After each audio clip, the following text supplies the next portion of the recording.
Time to head to the northern French city of Lens, where Georgia and Namibia are about to go head-to-head in what offers both nations the only real chance of a win at this World Cup. Your commentators in the Felix Boyart Stadium, Murray Mexted and Bob Simmons. Thanks very much indeed, Martin. I'd like to say a warm welcome, but it's 11 degrees centigrade, would you believe? It's a horrible, dank, wet evening. We're used to it. I'm not quite sure these two teams are. Certainly not Namibia. We're told it's some 30 years since they last played in the rain, before many of these players were actually born. Well, it's been very interesting to gauge the difference between the way their successes have been accepted at home. Namibia, well, they were embroiled in a bit of a scandal before coming here, and their president and his entire executive committee were barred from attending the World Cup here because of irregularities over World Cup ticket sales. And they've also been barred from selling tickets for the next Rugby World Cup. And the Minister of Sport in Namibia said they'd been made the pariah of the world rugby community through this fiasco. Heavy stuff indeed. The Georgians, in contrast, well, their president is absolutely delighted by what's happened so far in this competition. He's announced he's going to build at least 10 new rugby stadiums over the next 12 months. Quite an upgrade for a nation, we're told, that boasts just 8 rugby pitches altogether. So the Namibians coming out onto the field glass, trying to keep warm as long as they can, because it's going to be very, very strange, difficult conditions for them. Both sides, Murray, absolutely determined to get this win. Well, it'd have to be. I mean, I was listening to the Namibians. They said their team, their challenge when they came into this tournament was to beat Georgia. So today's the day for them. Of course, they haven't got a bonus point. Georgia do have a bonus point. But victory, the president of Georgia said victory was what he wanted, to fight and win today. So I'm looking forward to this. Quite a colourful scene on this soccer stadium in Lens as the two teams take to the field. Great emotion for both sides. Georgia looking for the victory they feel they deserve, particularly after their performance against Ireland, which of course brought them that bonus point. Namibia, well, Keith Linsing here, the skipper, who could have been a Springbok, opted to play for the country of his birth, and he wants to celebrate that with getting this World Cup victory. This very much the World Cup final as far as both of these teams are concerned. We're waiting before we get underway for the two national anthems, which have been celebrated, I must say, with much gusto as well by both these countries during this competition. We have a few problems, I think, with some padding that's being worn. Steve Walsh, the referee, but here we go, first of all, anyway, with the national anthems.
So before we get underway, we'll catch up with the two-team lineup, starting with Namibia.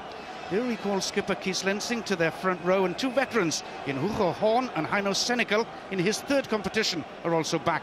They'll depend, though, on their more exciting three-quarters to keep the immobile Georgians on the move, and they've changed their half-back combination at the last moment in view of the conditions.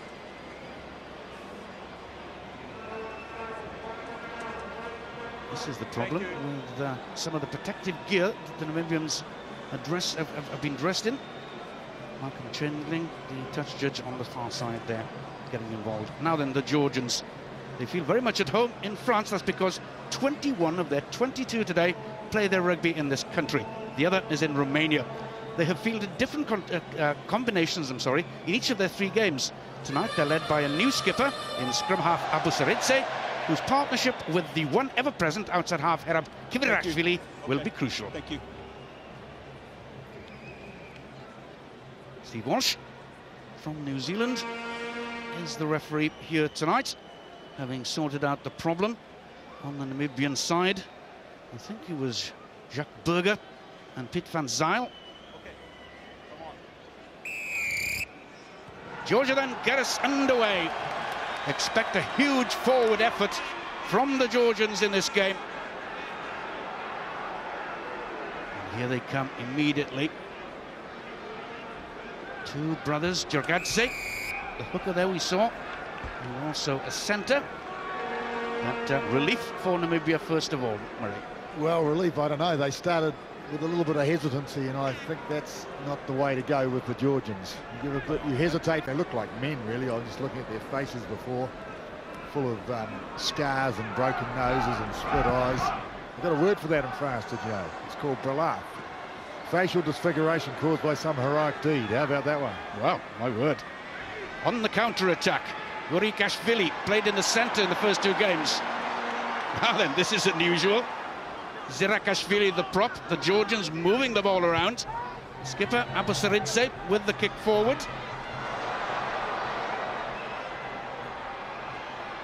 It's pretty quick, Heine Bock, but couldn't quite get away.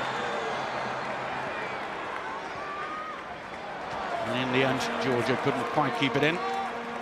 Well, it was interesting to see the Georgians move the ball, because we've seen them up front. They'll have a go at anyone. The tougher it gets, the more they like it, I think. That's the impression I get. But what we haven't seen is their ability to spin the ball wide, to, you know, be clever, create space.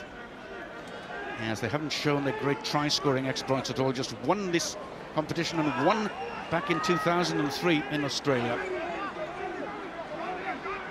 Now, there are some very experienced forwards also in the Namibia lineup. Players with plenty of experience of Currie Cup rugby in South Africa. Well, that penalty was Abu Saridze, number 8. He dragged it down, got on the bottom, dragged it down.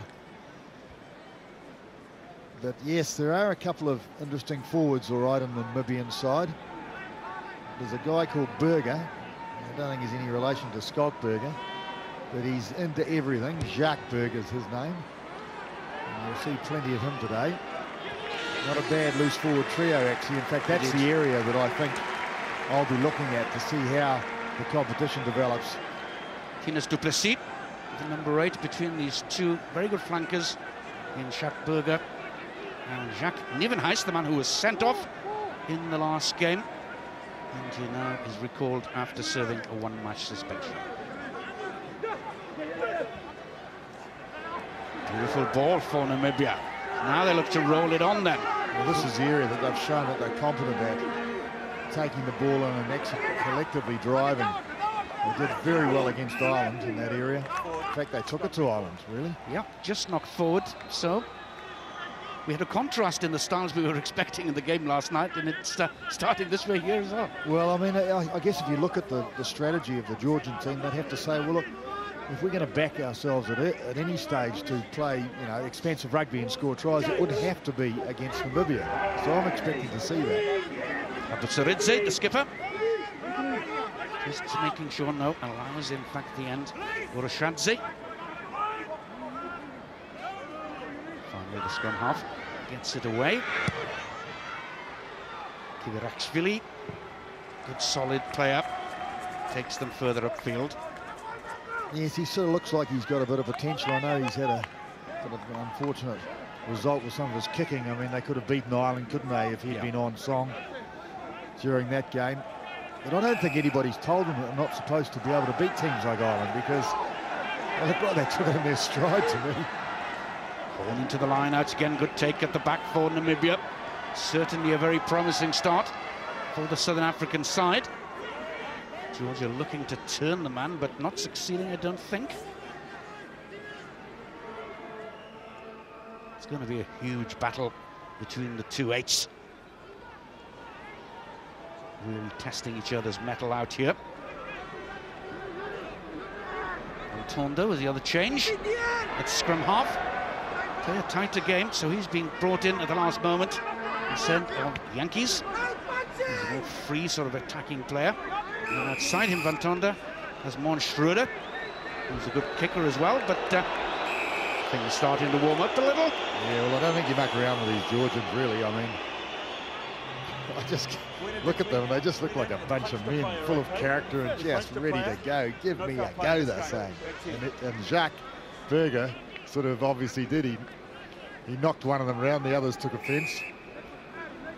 There was a look of amusement on the face of the scrum half Abbasaridze, which, how dare these men try and take on our forwards? That's exactly right.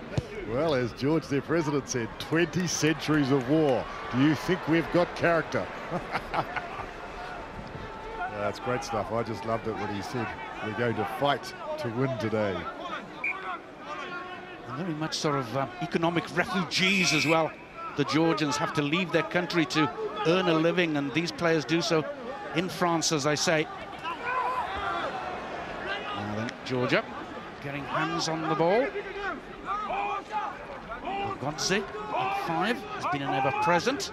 A bit slow, but it does open up, and there's a little gap here.